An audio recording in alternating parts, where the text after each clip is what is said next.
Good evening. I want to thank you all for having us here to speak tonight, and I want to get right to it. So the first question was, what's the biggest challenge facing in Richmond? We face in Richmond, and how we're going to address it.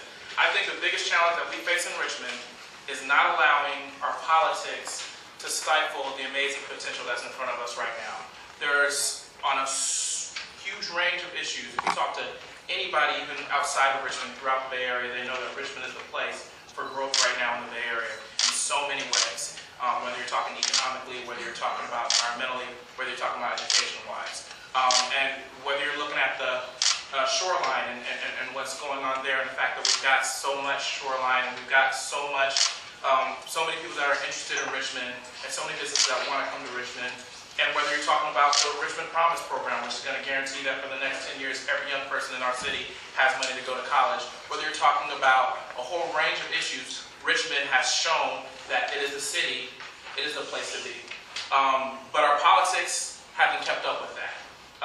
And what we need to, first and foremost, if we're going to be successful in being more successful in bringing more businesses, if we're going to be more successful in handling what we need to handle as a city, we need a city council that is a deliberative, professional, legislative body, and not one that is rivaling the reality TV shows for the best drama on TV. And that's what we have right now.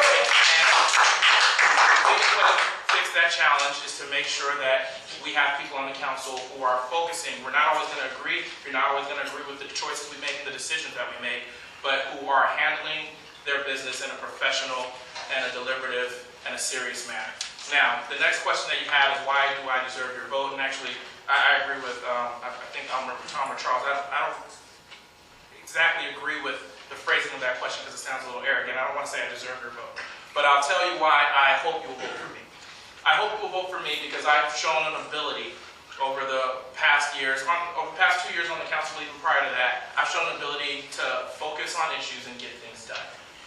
Even before I came on the council, the Moody Underpass was mentioned by a couple of speakers earlier. Through my work with Assemblymember Nancy Skinner's office on her staff, we secured the funding to make that project happen. The money for Moody Underpass was not going to happen. The state Department of Finance was not going to approve the funds to allow that project to happen.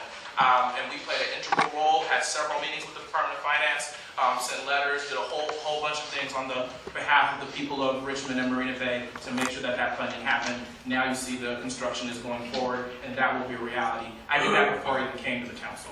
Since I've been on the council, I've played a major role in a number of things that are important. Working with colleagues like Jim Rogers and Jamaica Beckles, we passed an ordinance that's reducing the amount of alcohol and tobacco billboards that you're seeing. We passed one of the strictest ordinances on that any city has. Working with other folks, we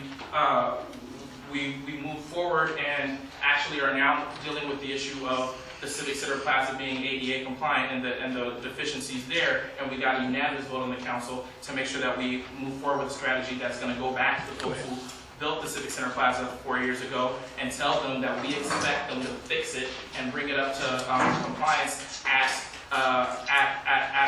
ADA compliance at their cost, not the city's cost. And